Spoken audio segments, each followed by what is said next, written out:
Essas nuvens, por incrível que pareça, né, apesar de chover muito na Amazônia, não chove tudo na Amazônia.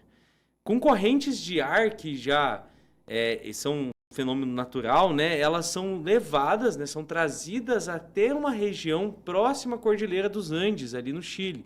Então imagine, a chuva que é acumulada na Amazônia, ela é carregada atravessando todo o país até chegar na Cordilheira dos Andes, no Chile, aonde, por uma diferença de temperatura e de pressão, elas são condensadas e aí sim chove na Cordilheira dos Andes.